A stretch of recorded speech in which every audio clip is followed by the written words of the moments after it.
เป็นวันที่สำคัญที่ทางวัดของพวกเราได้มีงานฉลองพระบรมสารีริกธาตุพระบรมสารีริกธาตุจะได้มาบรรจุเสียนของหลวงพ่อใหญ่พระธาตุที่ตรงหน้าอกเขาเรียกว่าอุลังคธาตุเป็นกระดูกหน้าอก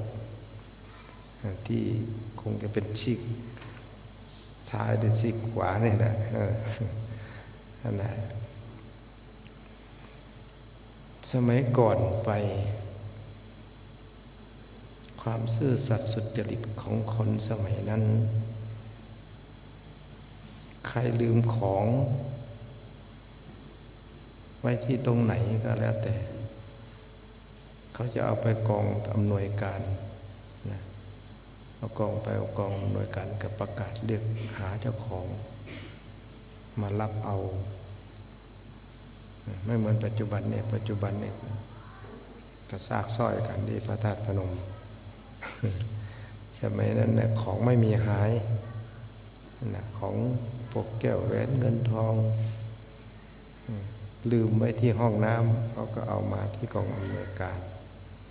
มาประกาศหาเจ้าของนี่ความซื่อสัตย์ความกลัวบาปของคนสมัยก่อนเมื่อปี510มาลองคิดดูกี่ปีมาแล้วเนี่ย50 ปี51 ปีย่างเลยเนาะนี่ความซื่อสัตย์ของคนสมัยนั้นเป็นตัวอย่างที่ดีที่คนกลัวบาปแล้วก็คนสมัยนี้นี่ห่างไกลจากพระพุทธศาสนามากการห่างไกลไม่ได้ศึกษาธรรมะคนสมัยก่อนๆจะพาลูกหลานเข้าวัดสมัยนี้พาไปเขาก็ไม่ไปด้วยมีแต่คนแก่ๆเข้าวัดนะสมัยนั้นเด็กนักเรียนก็ใส่ชุดขาวเป็นวันพระ8 ค่ำ 15 ค่ำไปรักษาอุโบสถศีลเต็มวัดแต่ละวัดเนี่ยเป็นพันก็มีที่หมู่บ้านใหญ่ๆจะเป็นพันถ้าเป็นช่วงเข้าพรรษาเนี่ยนะ400-500ศาลาล้นศาลาอยู่ใต้ถุนศาลาก็เต็มเลยขาวเพียบเลยนะก็เห็นความศรัทธาของคนสมัยนั้นเลยเหมือนกับศาสนาจะไม่เสื่อมเป็นนะเหมือนกับคนจะไม่เสื่อมจากศาสนาข้อวัดปฏิบัติของพระภิกษุสามเณรที่เป็นสายกรรมฐานสมัยนั้นก็เข่งครัดพระธาตุพนมมันเป็นป่าดงดิบในยุคก่อนนั้นนะก่อนที่จะได้มาพัฒนาหลวงปู่เสาหลวงปู่มั่นเดินทางเข้าไปธุดงค์กรรมฐานในเมืองลาวพอย้อนกลับมาทางจังหวัดนครพนมข้ามแม่น้ำโขงมาเขาบอกว่ามีพระมหาเจดีย์ท่านหลวงปู่เสาท่านก็ไปกับหลวงปู่มั่นก็ไปได้นิมิตอยู่ที่นั่นคนเขาก็ห้ามชาวบ้านเขาห้ามไม่ให้เขาไปเพราะใครเข้าไปที่นั่นจะเจ็บไข้ได้ป่วยเพราะเทวดาเขารักษาพระธาตุพนมสมัยก่อนกลัวคนจะไปขโมยพระโบราณเนี่ยขโมยของโบราณที่เป็นสิ่งศักดิ์สิทธิ์เนี่ยคนเข้าไปนั่นก็จะเจ็บไข้ได้ป่วยพอหลวงปู่เสาหลวงปู่มั่นเข้าไปก็เอาชาวบ้านเข้าไปรักษาอุโบสถศีลพาไหว้พระสวดมนต์นั่งสมาธิภาวนาปฏิบัติกันเข้มงวดกวดขัน กองทัพธรรมก็เข้าไปอยู่ที่นั่นรวมกันก็เกือบเป็นร้อยเฉพาะพระกรรมฐานยุคนั้นสมัยนั้นจากนั้นเทพเทวดาก็อนุโมทนาด้วยก็ไม่มีใครเจ็บไข้ได้ป่วยที่นี่พอมันเจริญขึ้นมีคนเข้าไปปฏิบัติธรรมแล้วก็มีพระสายธรรมยุทธ์เขาพวกเรานี่เข้าไปปฏิบัติอยู่ที่นั่นหลวงปู่เสาหลวงปู่มั่นกับเผ่าคณะเดินทางธุดงค์ไปอีกพอเห็นความเจริญเกิดขึ้นเจริญก็หมายถึงว่าคนที่ปฏิบัติธรรมมากขึ้นเต็มวัดนะก็คิดว่าตอนคิดว่าธรรมยุทธ์คงจะปกครองได้ที่นี่การปกครองสมัยนั้นยังร่วมกันอยู่ยังไม่ได้แยกการปกครอง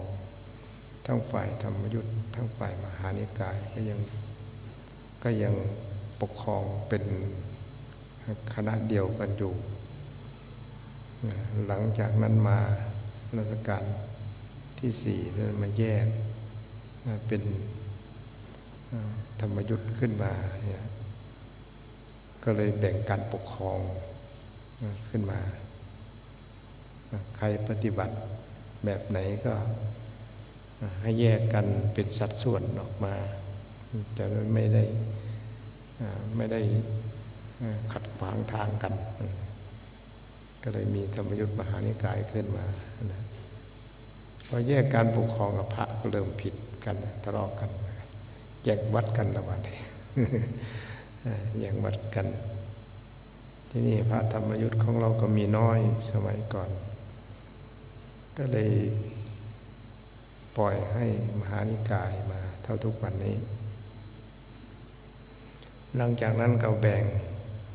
สัดส่วนหนึ่งเดินทางลงมา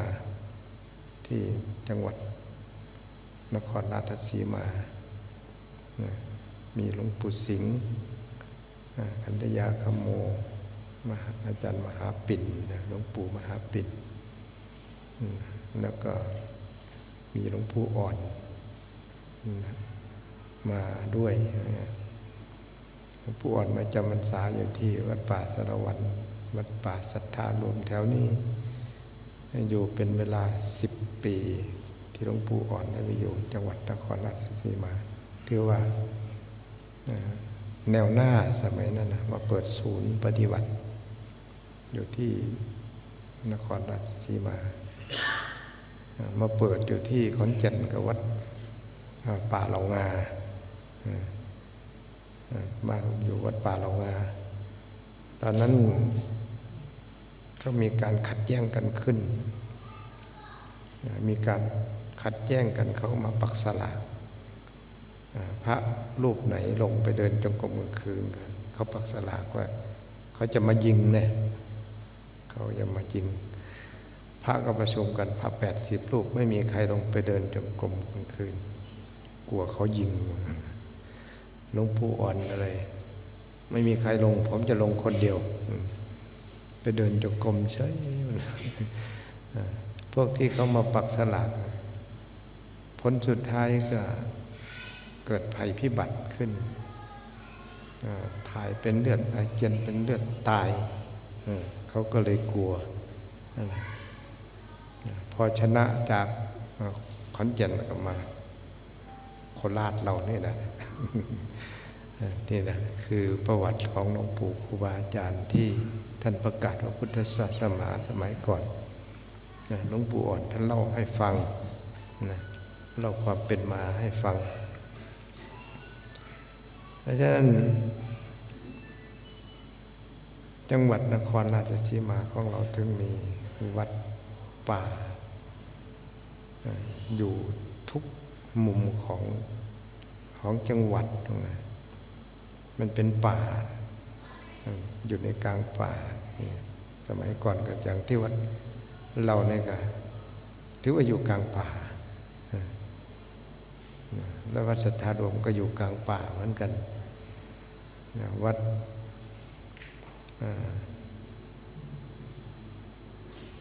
ทุกๆวัดที่สมัยก่อนบ้านคนมันก็อยู่ห่างเนาะอยู่ห่างหลวงปู่ก็มาพัก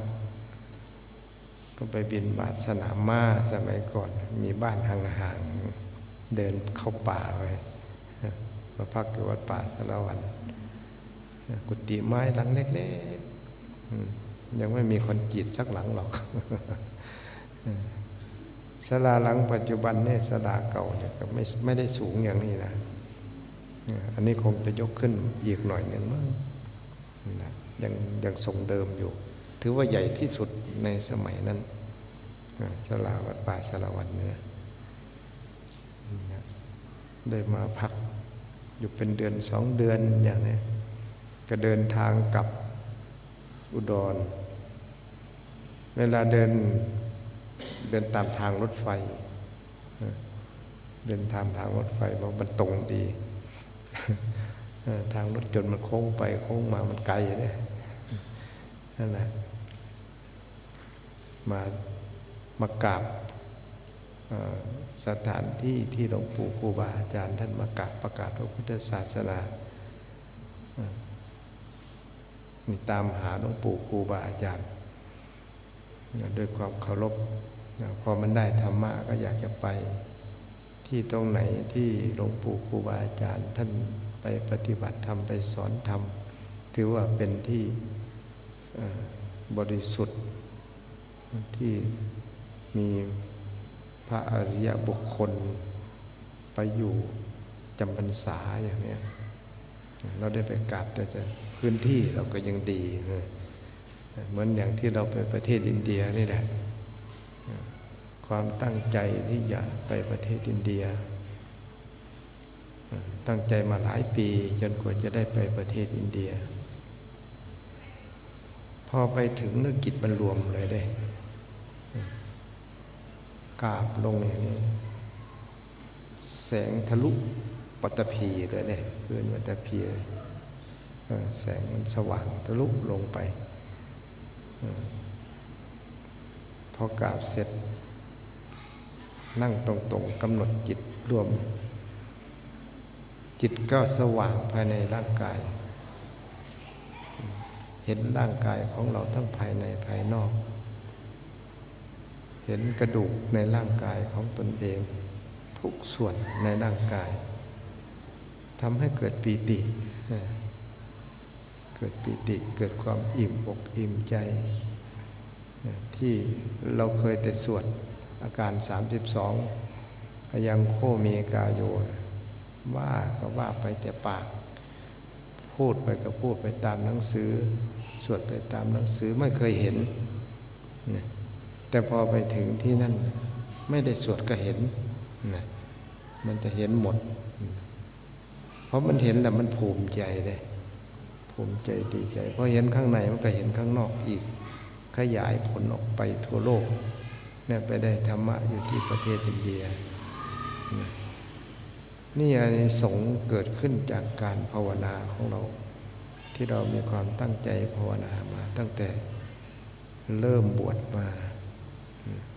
บวชเข้ามาเห็นหลวงปู่ครูบาอาจารย์ท่านปฏิบัติดีปฏิบัติชอบ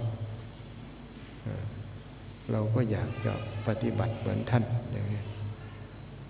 แต่ก่อนที่ยังไม่เข้ามาอยู่วัดไม่ได้คิดอย่างนั้นนะบวชพอเป็นพิธีเฉยๆบวชตามประเพณีเฉยๆแต่พอเข้ามาถึงจุดหมายปลายทางมาศึกษาศีลธรรมแล้วก็โอ้ไอ้ศีลของพระพุทธเจ้าเหมือนกับเราอยู่กับพระพุทธเจ้าเลยเราได้รักษาศีลเนี่ยความบริสุทธิ์เกิดขึ้น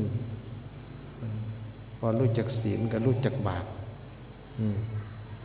พอรู้จักบาปกลัวบาปพอกลัวบาปทำไงถึงจะไม่บาปเราทำไงถึงจะรู้มากขึ้นไปกว่านี้เดินจงกรมไม่เคยก็ได้เดินบางวันก็เดินจนสว่าง คิดไปแต่ถ้าตามหลักธรรมะตามคำสอนของพระพุทธเจ้าเดินไปก็เพลินไปจนสว่างเวลานั่งไปก็เพลินไปกับการนั่งเพลินไปกับพุทโธไม่ได้คำนวณว่ามันมากน้อยเท่าไหร่เวลาเท่าไหร่สว่างเพ้อไปสว่างเพราะฉะนั้นในการภาวนาไม่ต้องไปจำกัดไม่ต้องไปจำกัดไม่ต้องไปกำหนดถ้าเรากำหนดก็คือคนถูกใหม่ตั้งสัจจะว่าจะนั่ง1 ชั่วโมงจะนั่งสมาธิ1 ชั่วโมงไปเดินจงกรม1 ชั่วโมงพอจิตมันได้ธรรมะมันไม่ใช่อย่างนั้นนะถ้าเรานั่งจิตมันสงบมันก็เพลิดเพลินไปเลยสว่างไปถ้าจิตยังไม่ถอนออกสมาธิยังเกิดความรู้ยังศึกษาอยู่มันก็เพลินไปอีกหลายวันหลวงปู่นี่เพลินไปถึง7 วันจิตถึงถอนออกจากสมาธิเพราะมันจะเห็นทุกอย่างสิ่งที่เราเห็นอะไรเห็นบาปของตนเองเห็นบาปของคนอื่นเห็นบาปของตนเองในขณะที่ในชาตินี้เราเคยทำบาปเอาไว้ก่อนที่จะมาบวชฆ่าสัตว์ตัดชีวิตมาตั้งแต่เป็นเด็กมาจนได้มาบวชมากน้อยเท่าไหร่จะเห็นสัตว์ที่มากองอยู่ใกล้ๆกับกุฏิเหมือนกับเขาเรียกร้องนะเรียกร้องความช่วยเหลืออะไรอย่างเงี้ยเขาเป็นทุกข์ที่เราไปทำลายเขาไปจับเขาไปขังเขาในขณะที่เขายังไม่ตายอย่างนี้ขังไว้แต่ยังไม่พอก็ต้องมาประหารชีวิตเขาอีกเอาเลือดเอาเนื้อเขามาเป็นเลือดเนื้อของตนเองพอไปเห็นอย่างนั้นเกิดสลดสังเวชกลัวบาปเพราะมันเกิดความกลัวบาปสิ่งที่เราเคยคิดไว้ตั้งแต่ก่อนจะมาบวชเราคิดว่าออกพรรษาแล้วจะสึกแต่ยังไม่ได้บวชนะแต่พอบวชเข้ามาจิตมันเป็นอย่างนี้ไม่ไปสร้างกรรมอีกแล้วไม่เอาอีกแล้วเรียกบาปเราจะทำดีอีกต่อไปฝากชีวิตไว้กับธรรมะคำสั่งสอนของพระพุทธเจ้าฝากชีวิตไว้กับพระธรรมวินัยฝากชีวิตไว้กับพระพุทธศาสนาไอ้คำว่าที่จะไปคิดไปทางโลกโอ้มีแต่ทุกข์มีแต่จะก่อกรรมทำเข็นขึ้นไปเรื่อยๆทางตันไว้คิดไปทางมันสลดสังเวชทุกครั้งผลสุดท้ายไม่กล้าคิดไปไม่กล้าคิดมีแต่มุ่งหน้าที่จะปฏิบัติธรรมอย่างเดียวยิ่งไปพบหลวงปู่ครูบาอาจารย์แต่ละท่านแต่ละองค์แต่ดวงปัญญามันเป็นปัญญาอันนี้มันมีทั้งญาณมีทั้งปัญญาญาณเกิดขึ้นความรู้แจ้งเห็นจริงถึงแม้มันจะเป็นกลางคืนมันก็สว่างเมื่อสว่างปัญญาก็มองไปทางแก้ไขปัญหาคือกิเลสทุกตัวที่เป็นกิเลสมันจะก่อขึ้นมาหลอกหาวิธีที่จะหลอกให้เราที่หลงตามกระแสของกิเลสแต่คนมีปัญญาพอกิเลสมันขึ้นมาหลอกดวงปัญญาก็จะรู้ทันถ้ากูเอาอันนี้ตามสิ่งที่เราเห็นในปัจจุบันนี่มันไม่ใช่ทางที่จะพ้นทุกข์เดินข้างหน้าไปก็จะเป็นทางที่หลอกให้เราไปตกหลุมพรางเนี่ยอย่างที่เราคิดถึงเรื่องความสุข เราจะหาอะไรที่จะมีความสุขถ้าเราเป็นฆราวาสเราก็จะหาเงินหาทองหาทรัพย์สมบัติได้มาแล้วเป็นยังไงอนาคตเราก็จะอยู่เป็นสุขตลอดชีวิตบางคนคิดเอาไว้ก็ผิดพลาดแล้วเมื่อมีสมบัติไม่ว่าจะเป็นผู้หญิงไม่ว่าจะเป็นผู้ชายของสมบัติคนเดียวไม่ได้จะต้องมีครอบครัวพอมีครอบครัวแล้วก็อยากได้ใครก็อยากได้ลูกมาครองสมบัติต่อไปลูกมันไม่มีบุญวาสนาบารมีก็ครองสมบัติพ่อแม่ไม่ได้เกเรเกตุงบางคนก็ไปเล่นการพนันบางคนก็ทำมาค้าขายลูกพ่อเดียวแม่เดียวกันก็ไม่เหมือนกันผลสุดท้ายก็เกิดทะเลาะกันเกิดสงครามโลกขึ้นมาพี่กับน้องก็ฆ่ากันพ่อแม่ก็ละไปอยู่โลกใหม่แล้วคำว่าไปอยู่โลกใหม่ตัวนี้จิตวิญญาณยังไม่ได้ไปสู่สวรรค์ยังไม่ได้ไปสู่พระนิพพานดวงวิญญาณผู้ที่เป็นพ่อเป็นแม่จะไปเกิดที่ไหนก็เปิดไม่ได้พ่อเห็นลูกไม่สามัคคีกันเนี่ยเราจะมาบอกมาสอนก็บอกสอนไม่ได้มีแต่จิตมาห่วงใยอยู่ที่นั่นก็ไปไหนไม่ได้นี่แหละเพราะฉะนั้นถึงติดอยู่กับโลกเนี่ยบางคนนะติดอยู่ในทรัพย์สินเงินทองของเก่าของตนเองมีแผ่นดินเรียกสวนไร่นาก็หวงอยู่นั่นแหละถึงจะเป็นของคนอื่นก็อยู่ที่นั่นยังคิดว่าของตัวเองอยู่นี่มันฝังอยู่อย่างนี้นี่คือการติดในสมบัติไม่เหมือนกับพระอริยะพระอริยบุคคลที่ท่านละกิเลสได้ทั้งหมดแล้วเนี่ยท่านไม่ได้ติดอะไรทรัพย์สมบัติถึงจะมีอยู่ก็เป็นของกลางมันอย่างวัดเราเนี่ยนะเจ้าอาวาสหลายรูปที่จากไปก็ไม่มีใครมาขายหรอกนี่ ไม่มีขายไม่มีใครมาขายเอาไปด้วยก็ยังเหลือเท่าทุกวันนี้ นี่ก็เป็นของกลางนั่นแหละจิตเสียสละ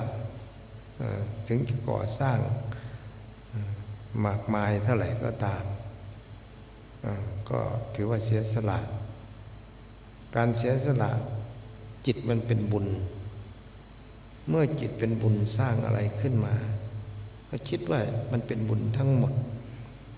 สร้างอันนี้ขึ้นมาสร้างโบสถ์ขึ้นมาก็เป็นที่ทางทำสังฆกรรมบวชพระภิกษุสามเณรก็เป็นบุญแล้วก็ได้เทิดทูนพระพุทธศาสนาได้สร้างกุฏิเอาไว้ถึงแม้ว่าไม่ใช่ของตัวเองขายไม่ได้จิตไม่ได้ยึดอย่างนั้นก็ถือว่าของตัวเองก็คือบุญไม่ใช่เป็นกุฏิเป็นบุญเมื่อเราไม่อยู่คนพระรูปอื่นไม่อยู่พระรูปอื่นก็จะได้ปฏิบัติธรรมฝนตกก็ไม่ได้ตากฝนนั่งสมาธิอยู่ในกุฏิก็สบายแดดออกก็ไม่ได้ตากแดดก็อยู่ในกุฏิปัจจุบันนี้ยังมีแอร์ด้วยก็มีพัดลมก็มีอย่างนี้นะอำนวยความสะดวกให้หมดทุกอย่างนั่นแหละเจ้าอาวาสนี้ไปก็ไม่ได้เอาไปสักอันนี่พัดลมเลย คือการเสียสละอันนี้เป็นสมบัติของแผ่นดินของศาสนาแล้วส่วนอย่างอื่นเสียสละเข้าไปอีกด้วยการเสียสละคือสละกิเลสออกจากจิตจากใจเมื่อกิเลสออกจากจิตจากใจทั้งหมดแล้วร่างกายขังขานของตนเองก็เสียสละอีกไม่ได้ติดในร่างกายสังขารธาตุขันธ์ไม่เหมือนกับปุถุชนทั้งหลายปุถุชนหมายถึงผู้ไม่มีธรรมะติดอยู่ในธาตุ ในขันธ์ของตนเองเป็นอะไรนิดๆหน่อยๆโอ้ยนอนก็ไม่หลับกลัวจะเป็นอย่างนั้นกลัวจะเป็นอย่างนี้ขาดการพิจารณาขาดธรรมะไม่ได้เอาธรรมะมาพิจารณาว่าคำว่าไม่เที่ยงในร่างกายสังขารเกิดขึ้นมาแล้วก็มีเสื่อมไปเป็นธรรมดาจิตมันไม่ถึงขั้นนั้นเมื่อจิตมันไม่ถึงธรรมะเรารู้หรือเปล่าว่าคำว่าไม่เที่ยงทุกคนอยู่ที่นี่รู้พระทุกรูปรู้อุบาสกอุบาสิกาทุกคนรู้ว่ามันไม่เที่ยงแต่มันไม่เที่ยงเนี่ยมันรู้แต่ในหนังสือนะรู้แต่ในตำราไม่เห็นความเป็นไปของร่างกายสังขารที่แท้จริงการที่มันก่อขึ้นมาเกิดขึ้นมาเป็นรูปร่างกายสังขารธาตุขันธ์มันมาจากอะไรมันมาจากบุญถ้าเราไม่มีบุญก็ไม่ได้มาเกิดเป็นมนุษย์ถ้าเราไม่เป็นมีบุญเกิดเป็นมนุษย์ก็ไม่เหมือนมนุษย์นะพระพุทธเจ้าถึงได้กล่าวเอาไว้ว่ามนุษย์สติรชาโนนะพวกเราก็คงจะเห็นความประพฤติของคนทั่วไปนะบางคนก็ร่างกายเป็นมนุษย์เหมือนกับจิตใจเหมือนกับสัตว์เดรัจฉานนะไม่มีศีลไม่มีธรรมนะทำความชั่วได้หมดทุกอย่างนี่คำว่ามนุษย์เดรัจฉาโนมนุษย์สเปโตเนี่ยผลสุดท้ายกรรมมันก็ไปเป็นเปรตเนี่ยตายไปก็ไปเป็นเปรตจนกว่าจะเกิดมาเป็นสัตว์เดรัจฉานอีกก็ยากเป็นเปรตยังไม่พอยังไปตกนรกอีกนี่แหละถึงจะเป็นมนุษย์ก็มาหลงภพหลงชาติก็พลอยลงไปตกลงที่ต่ำอีกแต่ส่วนผู้ที่ได้สั่งสมบารมีไว้เหมือนอย่างพวกเราเนี่ยได้มารักษาอุโบสถศีลมาเดินจงกรมมานั่งสมาธิภาวนามันมีเชื้อเอาไว้นะเชื้อเอาไว้เหมือนถ้าเป็นแผ่นดินก็มีเชื้อเห็ดพอฝนตกมาเห็ดก็เกิดนะแล้วก็เป็นอย่างนั้นล่ะเป็นคนก็เกิดขึ้นมามีอุปนิสัยใจคอเกิดกลัวบาปนะเกิดกลัวความผิดทำอันนั้นก็จะผิดทำอันนี้ก็จะผิดเรายังไม่ได้ศึกษาธรรมะแต่ว่ามันกลัวจะผิดใจคนอื่นเราจะไปขโมยของเขาก็กลัวความผิดมันไม่ใช่ของเรานี่แหละมันเริ่มเกิดความกลัวมาหมดผลสุดท้ายก็เลยกลายเป็นผู้บริสุทธิ์นี่คือความกลัวกลัวบาปก็แล้วกันผลสุดท้ายมันเป็นอุปนิสัยพอได้มาศึกษาธรรมะโอ้มันเป็นบุญของเราที่เราไม่เคยทำความชั่วพอรู้ว่ามีบาปมีบุญได้ศึกษามาแล้วยิ่งเกิดความกลัวมากขึ้นก็อยากจะปฏิบัติธรรมในบรรปลายชีวิตก็อยากจะปฏิบัติธรรมให้มันบริสุทธิ์สมบัติทั้งหลายที่มีอยู่เสียสละนะทีนี้กูไม่เอาอีกแล้วให้ลูกให้หลานไปหมดซะจะไปแต่ตัวนี่แหละเกิดมาก็ไม่มีอะไรติดตัวมาหรอกก็จะคิดไปอย่างนี้นี่คือปัญญามันจะตัดกิเลสออกในจิตใจของตนเองนี่ดวงปัญญาอันนี้อยากจะทำให้เราได้เดินทางไปสู่สุคติคือโลกสวรรค์หรือพระนิพพานนะอันนี้เป็นเรื่องที่สำคัญ ถ้าเราภาวนาไปมากๆแต่คิดว่าเราเป็นฆราวาสไม่มีศีลถึง227วันพระ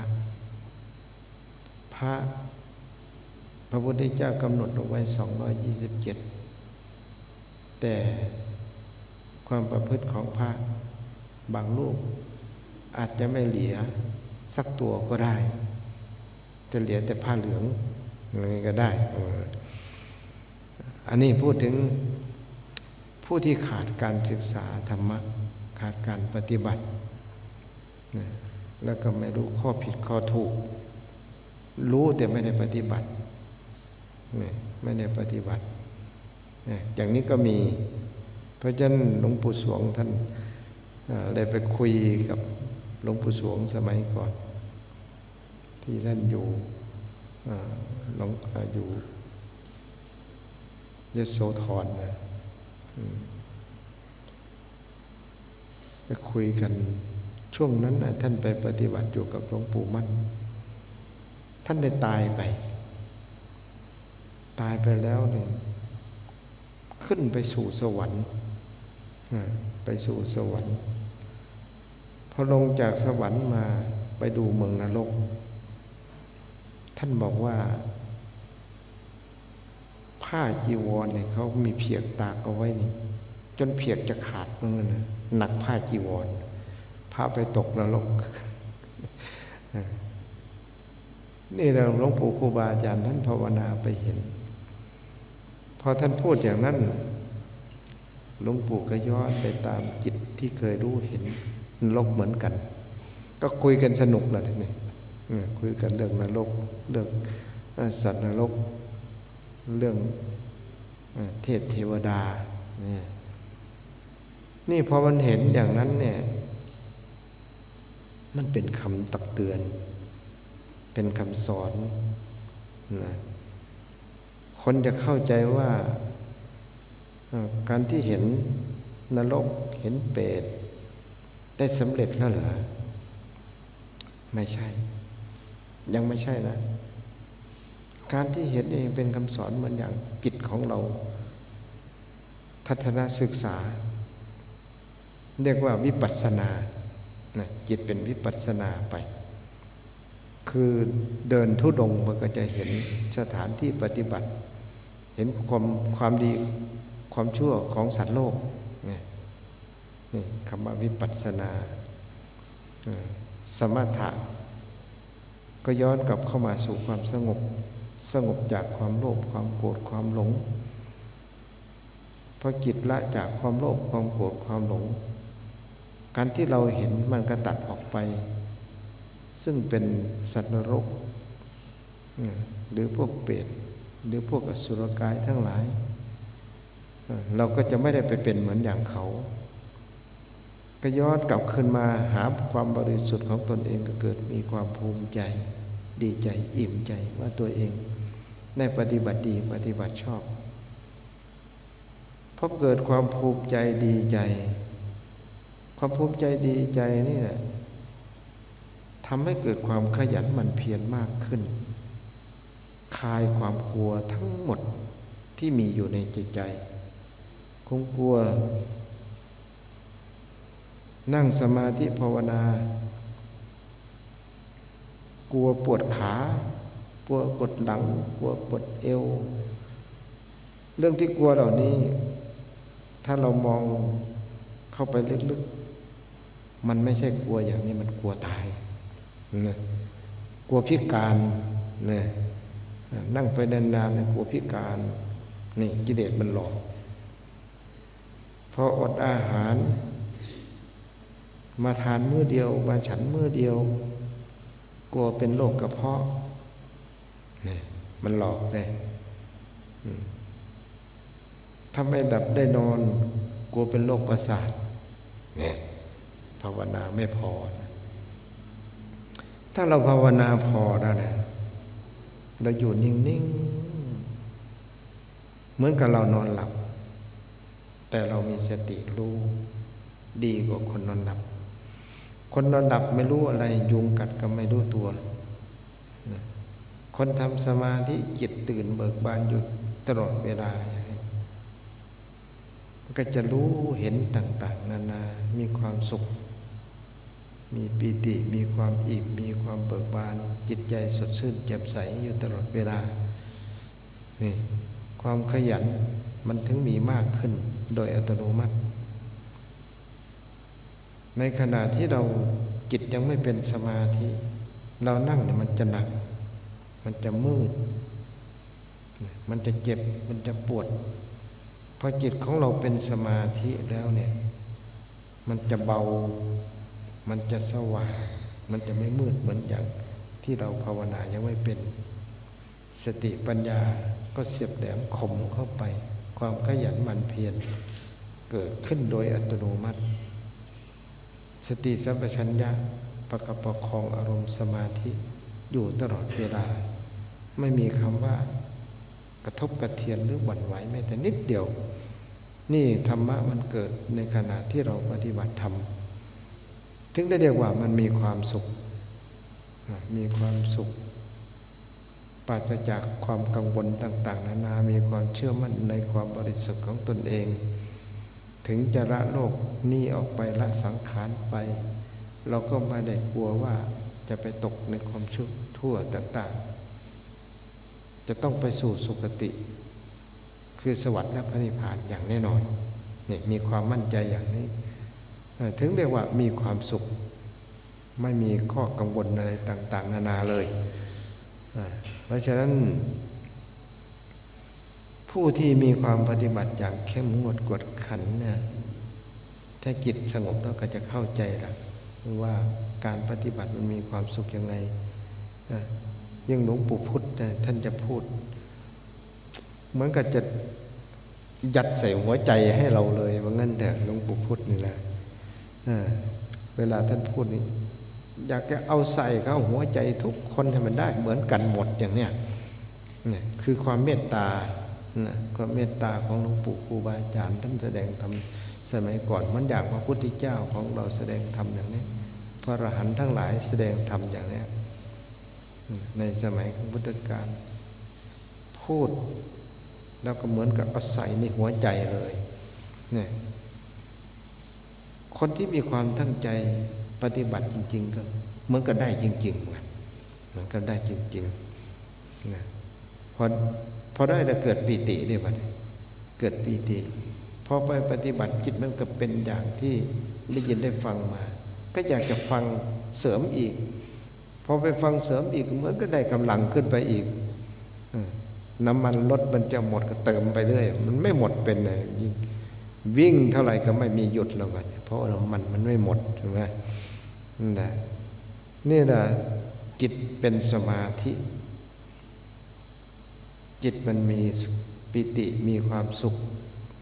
เพราะได้ธรรมะเข้ามาประคองจิตใจของตนเองนี่ธรรมะที่พระพุทธเจ้าได้อบรมแนะนำสั่งสอนในประกาศพระพุทธศาสนาในสมัยครั้งพุทธกาลจนมาถึงยุคในปัจจุบันนี้มาถึงพวกเราก็เคยได้ยินได้ฟังหลวงปู่ครูบาอาจารย์ท่านแสดงธรรมไม่ใช่เป็นเรื่องของว่าเล่นเป็นของจริงท่านปฏิบัติจริงทำจริงรู้จริงเห็นจริงอย่างนี้ละได้จริงอย่างนี้ทำอะไรก็ทำจริงไม่มีคำว่าเหน็ดเหนื่อยเมื่อยล้าไม่เห็นแก่การเวลา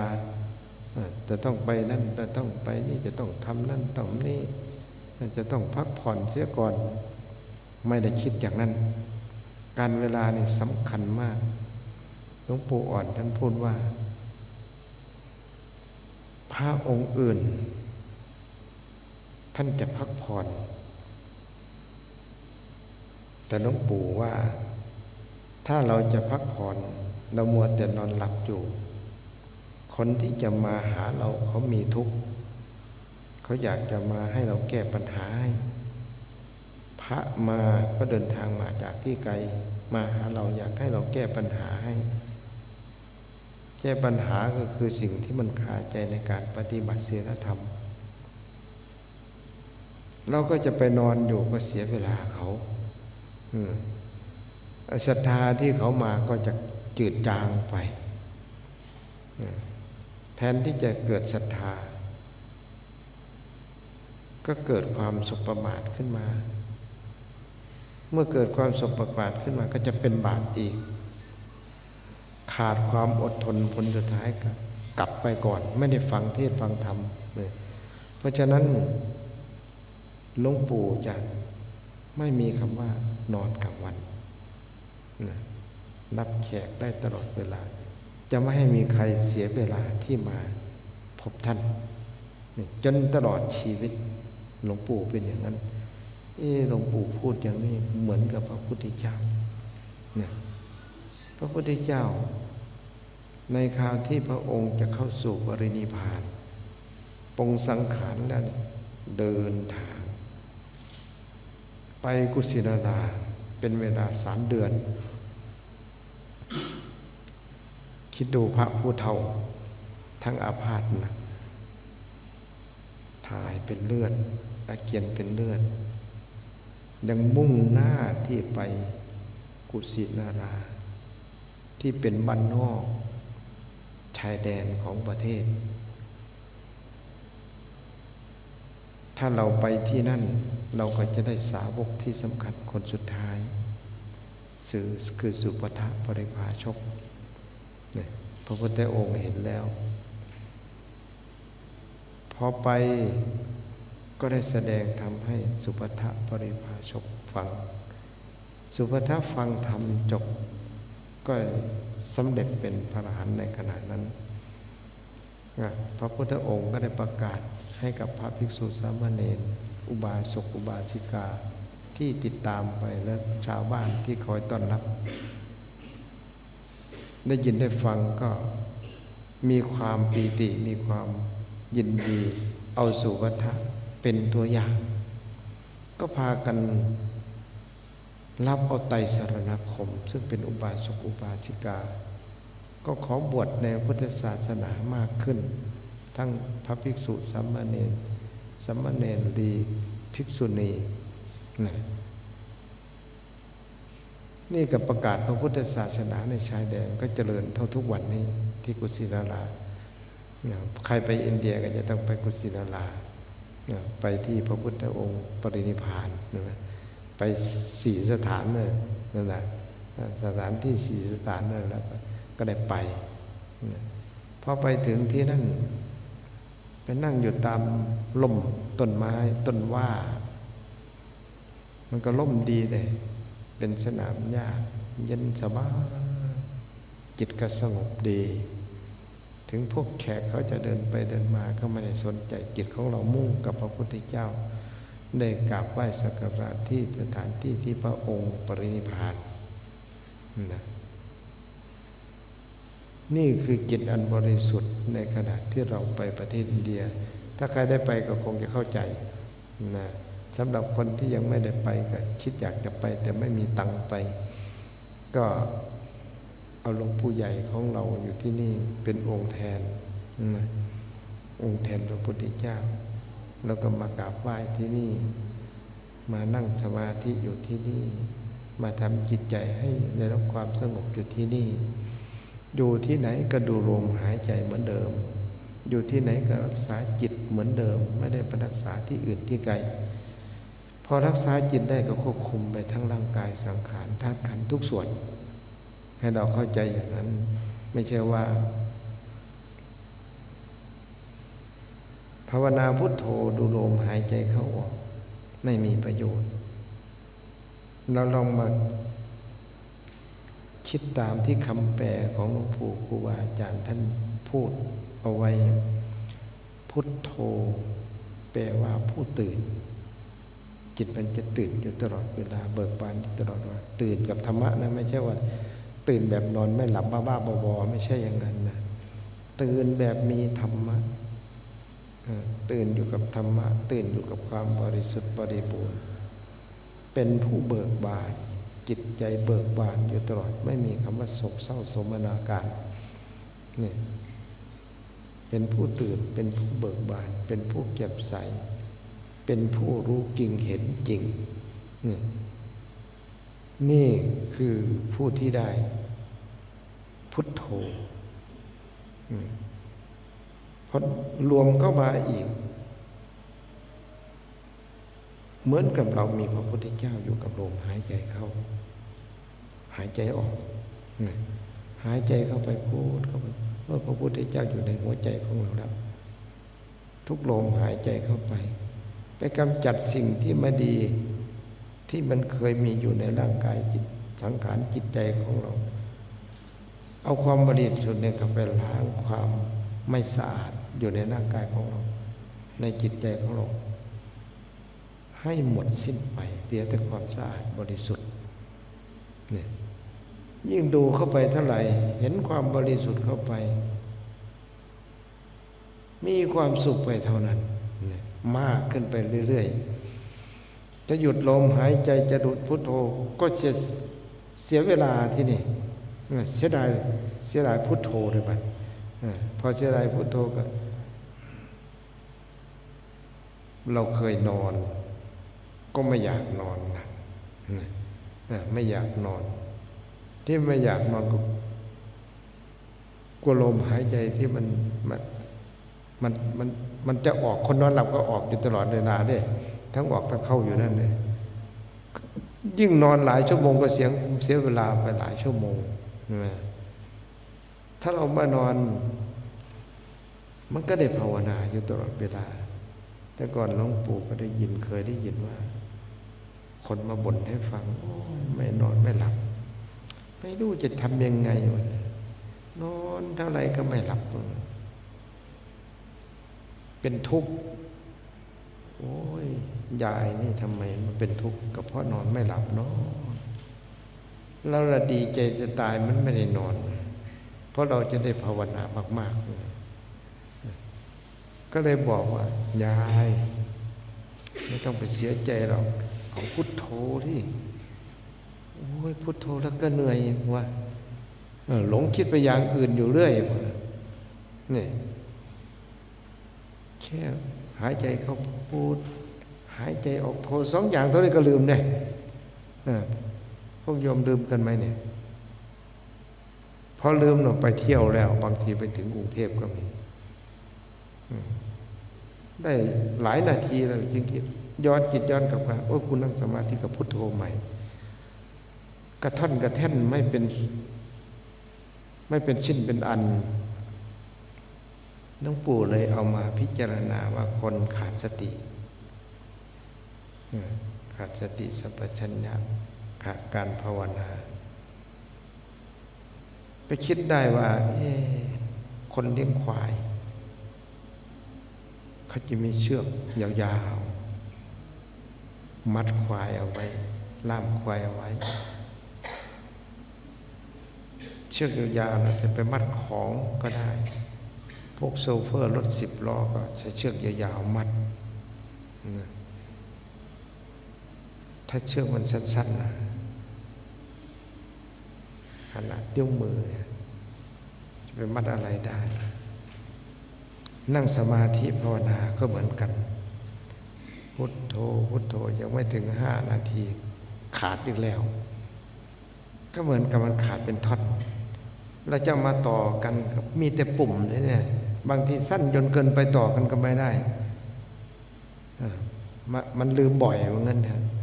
นี่เนี่ยมันทำประโยชน์อะไรไม่ได้เสียเวลานี่ไม่อยากให้พวกนักภาวนาทั้งหลายเนี่ยให้เสียเวลาอย่างนั้นอยากให้มันขาดนะมันจะยาวจะนี่เหมือนกับเส้นทางที่จากนู่นหนองคายถึงกรุงเทพถึงโคราชเราอย่างนี้มันยาวๆอย่างเนี้ย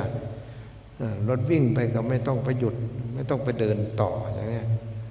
ก็วิ่งจะถึงอุดรหนองคายอย่างนี้นี่แหละจิตของเราเป็นสมาธิก็เลยยาวพอยาวแล้วมันก็ความสะดวกมันก็เกิดขึ้นการเดินทางก็สั้นไปแต่ถ้าเราไปเดินต่อยาวได้ไหมเวลายาวเวลาไหมล่ะต่อเวลาอีกแทนที่จะไปถึง1 ชั่วโมงกลายเป็น10 ชั่วโมงไปแล้ว หรืออาจจะเป็น20 ชั่วโมงไปมันเป็นอย่างนี้มันเลยช้าไปเสียเวลาไปนี่แหละการถ่วงเวลาใครเป็นคนถ่วงก็เรานี่แหละเป็นคนถ่วงตัวเองขาดสติสัมปชัญญะนี่คือขาดการภาวนาขาดสติสัมปชัญญะขาดวิริยะความเพียรความเพียรนี่ก็คือความพยายามนะแล้วเราจะเดินโยกมเดินไปมากก็กลัวจะไม่ได้นั่งพอนั่งไปมากก็กลัวจะไม่ได้เดินไม่ใช่กลัวอย่างนั้นอีกกลัวเมื่อยกลัวเมื่อยกลัวเหนื่อยเมื่อยล้ากลัวจะไม่ได้หลับได้นอนกลัวจะตื่นสายเอาไปแล้วถ้าคนได้ฝึกจริงๆแล้วนี่นะถึงเวลาตื่นมันก็จะตื่นเวลาเดิมนะสมมติว่าเราเคยตื่นตี 3เลยเรานอนเที่ยงคืนเราก็ตื่นตี 3นะเราไปนอนตี 1ก็ยังไปตื่นตี 3อยู่นะเราไปนอนตี 2ก็ยังไปตื่นตี 3อยู่เหมือนเดิมนิดเดียวก็ตื่นแล้วหลวงปู่เคยทดสอบมาว่าถึงเวลาตื่นมันจะตื่นเหมือนเดิมไหมให้เวลา15 นาทีมันยังตื่นเนี่ยมันเป็นอย่างนั้นเลยนี่คือการฝึกผลสุดท้ายพอเกิดมันติดต่อไปนอนนิ่งอยู่แต่ว่ามันไม่ได้หลับเราก็กลายเป็นนอนภาวนาไปด้วยเพราะมันเหน็ดเหนื่อยไม่ได้ไม่ใช่ว่าเราจะบังคับนั่งอย่างเดียวนะพระพุทธเจ้าอนุโลมให้ยืนก็ภาวนาได้เดินก็ภาวนาได้นั่งก็ภาวนาได้นอนก็ภาวนาได้คือรักษาอารมณ์จิตเพราะฉะนั้นเราฝึกสมาธิเราต้องฝึกทั้ง4อริยบทถ้าเราได้นั่งสมาธิจิตเป็นสมาธิแล้วเวลาเราเดินนะอริยบทเดินได้ไหมพอไปเดินจิตที่สงบก็ไม่สงบทำไงจิตถึงจะสงบต้องคอยพยายามที่จะประคองจิตของตนในขณะที่เรานั่งจิตสงบนิ่งอยู่รู้อยู่กับอะไรสักอย่างหนึ่งจิตของเราก็ยึดอยู่ในความรู้ตรงนั้นค่อยๆขยับตัวขึ้นขยับตัวขึ้นแต่จิตของเราไม่ปล่อยตัวที่รู้ค่อยขยับขึ้นขยับขึ้นยืนตรงๆจิตก็ยังอยู่ที่ตัวรู้ตัวนั้นพอมันเป็นปกติรู้ปกติแล้วเราค่อยขยับเท้าเดินช้าๆก่อนก็ยังรู้อยู่อย่างนั้นพอเดินช้าๆหลายรอบเกิดความชำนาญเดินปกติธรรมดาจิตก็ยังรู้อยู่อย่างนั้นนี่ได้2อริยบทแล้วนะยืนเดิน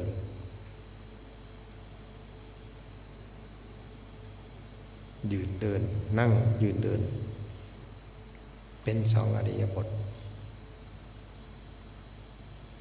นอน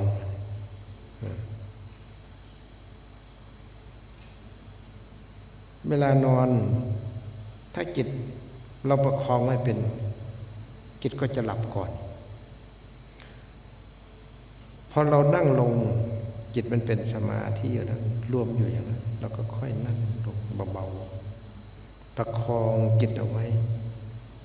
ให้มันเต็มที่แล้วเราก็ค่อยเอ็นกายลงเอ็นกายลงนอนท่าสยานประคองจิตเอาไว้จิตก็จะรวมเห็นร่างกายเหมือนกับที่เรานั่งอยู่ตลอดเวลาจนสว่างก็เห็นหมดในร่างกายของเราทุกส่วนเหมือนกับเรามี2ร่างลักษณะอย่างนั้นอันหนึ่งเป็นร่างกายหยาบอันหนึ่งเป็นจิตใจเป็นคนที่คอยจะต้องดูอยู่ตลอดเวลาพอได้เวลาจิตก็จะถอนออกจากตนก็ลุกขึ้นมาไปอยู่ในอริยบทนั่งเนี่ยพยายามให้มันได้ทั้ง3-4อริยบทยืนเดินนั่งนอนถ้าได้ระดับนี้แล้ว จิตจะเข้าสู่ขั้นละเอียดเข้าไปเพราะฉะนั้นได้ยินหลวงปู่อ่อนท่านเล่าถึงท่านพ่อรีสมัยก่อนท่านพ่อรีนี่เป็นจิตอันบริสุทธิ์มากภาวนาเนี่ยเห็นลมนี่พวกเราเห็นแต่ใบไม้มันปิวว่อนๆแต่ท่านพ่อรีเนี่ยจะเห็นหลวงปู่อ่อนก็พูดว่าผมก็พยายามทำผลสุดท้ายก็เห็นเหมือนกันแต่ท่านรีได้ก่อนเห็นลมหายใจเข้าออกเนี่ยไม่ใช่ว่าเราไม่เห็นเราก็เกิดเห็นจิตมันละเอียดเข้าไปมันก็จะเห็นทุกส่วนธาตุลมก็เห็นธาตุดินก็เห็นร่างกายสังขารทั้งหลายภายในภายนอกเห็นธาตุดินธาตุน้ำธาตุลมธาตุไฟเพราะมันเห็นหมดทุกอย่างแล้วการสำรวจตรวจตาหลวงปู่ท่านเล่าว่าเวลาผมนั่งสมาธิก่อนที่ผมจะพิจารณาไปอย่างอื่นดูโลกอย่างอื่นดูสัตว์โลกทั้งหลายไปดูจิตใจของสัตว์โลกทั้งหลายพระรูปไหนโยมคนไหนที่พอที่จะเข้าใจในธรรมะคาใจอะไรท่านก็จะไปดูทีหลังในขณะที่นั่งอยู่นั้นผมจะนับดูกระดูกในร่างกายสังขารให้ครบทุกชิ้นเสียก่อนทุกครั้งถึงจะเดินสติปัญญาคอยตรวจดูชาวโลกนี่ท่านผู้บริสุทธิ์ท่านจะทำอย่างนี้ดูตัวเองเสียก่อนอย่าลืมตัวเองท่านว่านี่คือท่านเตือนเอาไว้นี่พระผู้ที่ปฏิบัติดีปฏิบัติชอบท่านจะไม่ทิ้งความรู้นะจะไม่ประมาทเวลาท่านเจ็บไข้ได้ป่วยอาพาธหนักหลวงปู่ท่านบอกว่าหมอเขาให้ยานอนหลับอยากให้ผมพักผ่อนจริงๆมันไม่อยากพักหรอกแต่ว่าเขาให้ยามันก็เลยหลับถึงเวลา20:00 นให้ปลุกผมนะผมจะไหว้พระสวดมนต์พวกเราก็สงสัย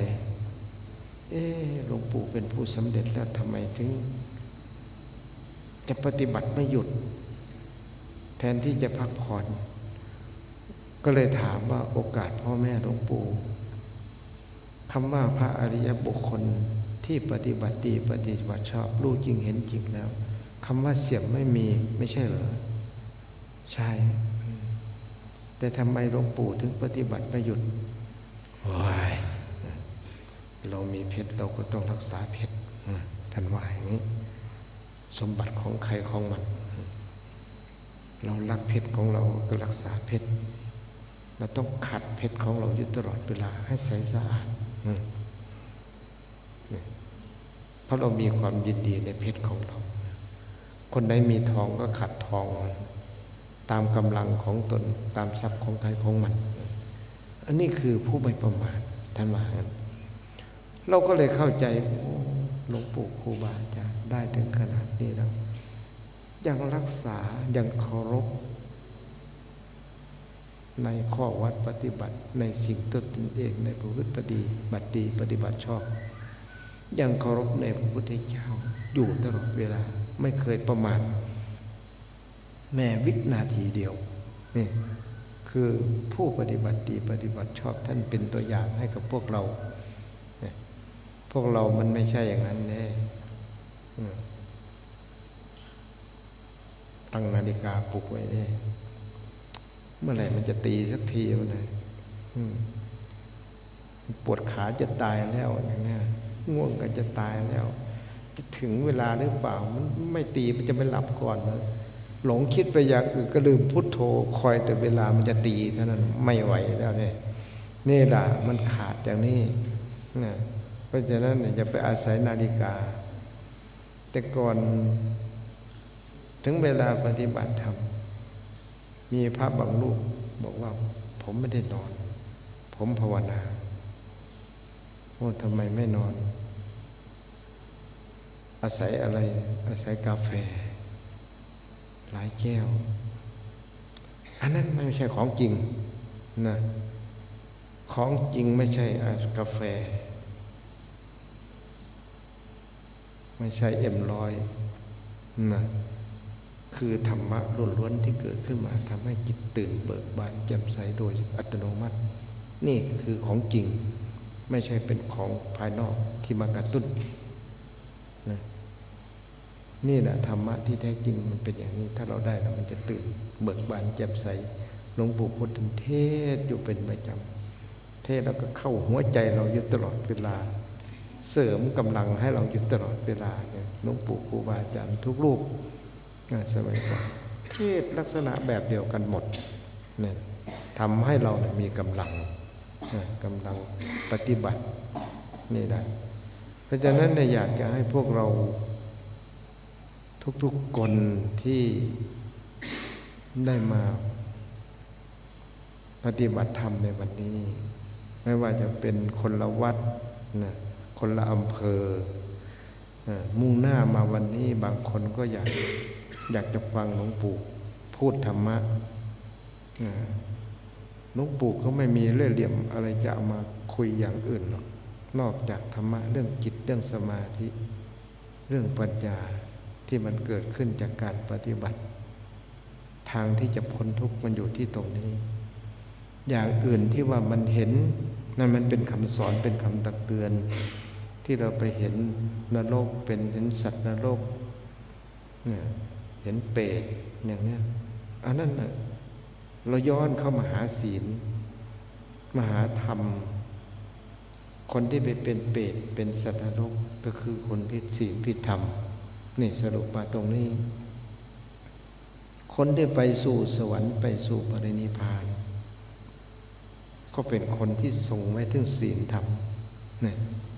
ปฏิบัติอยู่ในศีลไม่ทำให้ศีลนี่ด่างพร้อยในจิตใจของเราสะอาดบริสุทธิ์อยู่ตลอดเวลาเนี่ยจะว่าจะเป็นศีล5ไม่ว่าจะเป็นอุโบสถศีลไม่ว่าจะเป็นศีล10ไม่ว่าจะเป็นศีล227ก็รักษาจิตนี่นะไม่ได้รักษาที่อื่นที่ไกลรักษาจิตให้ตื่นให้รู้อยู่ตลอดเวลาว่าสิ่งนี้ผิดสิ่งนี้ถูกผลสุดท้ายเหลืออยู่2 คำที่เราเอามาต่อรองกันอยู่คือบริสุทธิ์กับไม่บริสุทธิ์บุญกับบาปเราเรียกว่า2 อย่างเท่านี้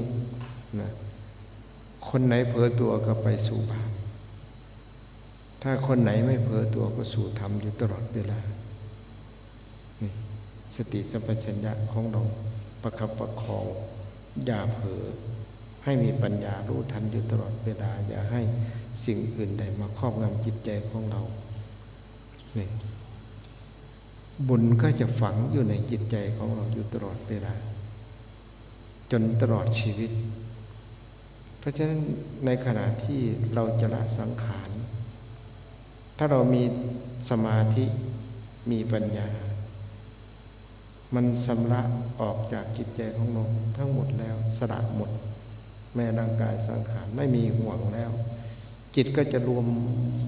อยู่ตลอดเวลาจนสิ้นลมปราณนะหลวงปู่อ่อนท่านเล่าว่าพระพุทธเจ้าเข้าสู่ปรินิพพานจิตก็รวมเข้าไปเหมือนกับคนนอนหลับไม่อยู่ใต้เวทนาไม่มีปล่อยวางหมดโดยอัตโนมัติอันนั้นเป็นเรื่องร่างกายสังขารและจิตของเราไม่ได้ยึดจิตของเราแยกตัวออกไปแล้วอยู่ในความสงบอยู่ในความสว่างอยู่ในความรู้ตรวจตาดูสัตว์โลกทั้งหลายเราจะเดินทางไปนี่จะพบใครข้างหน้าก่อนที่จะไปถึงปรินิพพานไปสวรรค์แต่ละชั้นโปรดเทวดาขึ้นไปจนถึงปรินิพพานนี่คือพระอริยบุคคลนับตั้งแต่พระพุทธเจ้าหรือพระอรหันต์ทั้งหลายเหมือนกับคนนอนหลับเมื่อดับขันธปรินิพพานไปแล้วพระอริยบุคคลทุกรูป เหมือนกับคนนอนหลับร่างกายสังขารสีสันวรรณะยังผ่องใสอยู่เหมือนเดิมท่านว่าอย่างนี้ผมก็จะทำให้เป็นอย่างนั้นแหละเป็นไม่เป็นพวกท่านคอยดูเอาเนี่ยหลวงปู่อ่อนท่านเล่าโอ้มันจำได้ดีเลยเพราะว่าเราก็เล่งปฏิบัติมันฝังอกฝังใจหลวงปู่ทำได้เราต้องทำได้เราก็คิดอย่างนั้นเนี่ยทำให้เรามีกำลังมีสติสัมปชัญญะเอาธรรมะมาประคับประคองจิตใจของตนเองตลอดมาอย่างนี้เพราะฉะนั้นก็อยากจะให้พวกเราปฏิบัติให้มันได้อย่างนี้นะมันจะไม่ได้เป็นทุกข์นะอย่าลืมเด้อทุกคนแก่ไปเรื่อยนะเด้มันเปลี่ยนไปเรื่อยแล้วร่างกายสังขารธาตุขันธ์อย่างหลวงปู่ปีนี้ก็นอนโรงพยาบาล2 เดือนครึ่งนะไม่ไปเขาก็หามใส่รถไปนะเราไม่ไปเขาก็ร้องไห้เฝ้าอยู่นั่นนะกลัวเราจะตายจากไปโอ้ยใครก็จะตายเหมือนกันนั่นแหละก็ยังไม่อยากให้ตายตอนนี้เขาว่า นั่นแหละพอเขาพูดอย่างเราก็สงสารเขาไปก็ไปฉลองศรัทธาก็เลยไปโรงพยาบาลไปแล้วหมอขอกลับผมไม่ให้กลับเพราะว่าหมออย่างผมไม่ให้กลับกลับไม่ได้ผมไม่ยอมหลวงปู่พวกคณะหมอ ที่ศิริราชหมอเขาก็เหมือนกันนี่แหละไม่ยอมให้ไปหมอก็น่ารักดิพอเราไปถึงก็มาตรวจอาการกันนั่งกับพื้นกราบแล้วกราบอีกนะรู้สึกว่าหมอก็ศรัทธาดีทีเดียวเราก็ให้กำลังใจหมออีกล่ะกลัวหมอนี่จะเกิดความเสียใจถ้าเราไม่ฟังเขาทำไมไม่ดูแลหลวงปู่หรือกลั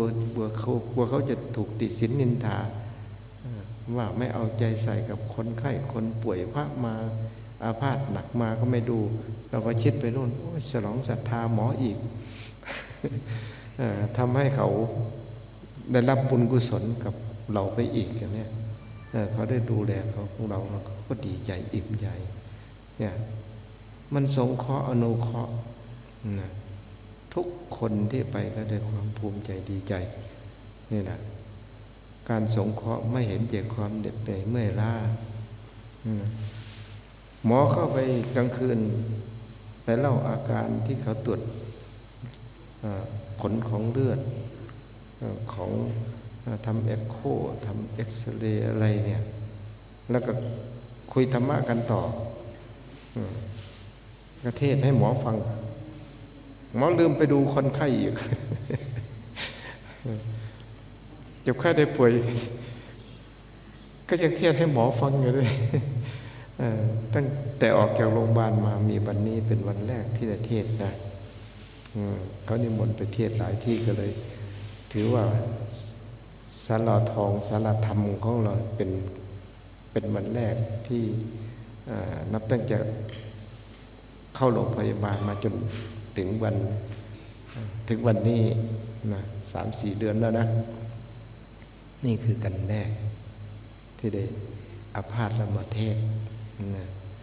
พอมีแรงหน่อยหนึ่งขึ้นมาโยมเขาก็ห้ามนะหมอก็ห้ามไม่ให้รับกิจนิมนต์แต่ก็อดทนไม่ได้เพราะท่านพระครูท่านไปด้วยตนเอง ก็เลยรับว่าจะไปให้นั่นแหละนี่ก็เห็นใจถ้าไม่มีความมุ่งมั่นเพื่อศรัทธาญาติโยมท่านก็คงจะไม่ไปนะท่านก็ไปแล้วก็ท่านจะไปพบหลวงปู่บ่อยอยากจะให้มาแต่ว่าหลวงปู่งานก็เยอะเหลือเกินเขาใช้งานไม่มีเวลาว่างก็เลยได้มาตั้งแต่วัดสัทธารวมกับวัดป่าสารวันนี่ก็เป็นวัดสาราทองของเราเป็นวัดที่3ที่ได้มานะหวังว่าพวกเราทุกๆคนได้ฟังธรรมะได้เอาไปปฏิบัตินะ เหมือนอย่างที่หลวงปู่เล่าให้ฟังหลวงปู่ครูบาอาจารย์ตลอดถึงพระพุทธเจ้าของเราที่ท่านไม่เห็นแก่ความเหนื่อยเมื่อยล้ามีแต่เมตตาธรรมค้ำจุนโลกออกประกาศพระพุทธศาสนาจนสิ้นลมหายใจเนี่ยก็อยากจะให้พวกเราเนี่ยพ้นทุกข์ทุกคนเกิดมาเมื่อไม่มีใครแนะนำสั่งสอนก็เหมือนคนตาบอดเดินทางไปก็อาจจะชนต้นไม้อาจจะตกหลุมตกบ่อเป็นอย่างนี้เมื่อเป็นอย่างนั้นพระพุทธองค์อยากจะให้เปิดตาคือเกิดเปิดปัญญาให้ได้รับแสงสว่างเกิดขึ้นคือดวงปัญญารู้ว่าสิ่งนี้เป็นทางที่ถูกเป็นทางที่สะอาดควรที่จะเดินไม่มีขวากมีหนามเนี่ยทางนี้มันรกมันมีขวากมีหนามอย่าไปเนี่ยสอนลูกสอนหลานถึงขนาดนั้นแหละไม่เห็นเจตความเหน็ดเหนื่อยไม่ล้าแล้วทำยังไงพวกเราถึงจะตอบแทนพระคุณองค์สมเด็จพระสัมมาสัมพุทธเจ้า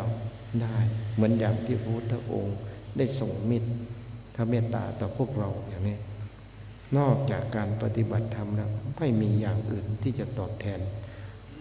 คุณของพระพุทธเจ้าของพวกเรานะนี่ข้ากันจำเอาไว้เอาละพอสมควรเจกาลเวลาเอวังก็มีด้วยประกาศรัชนี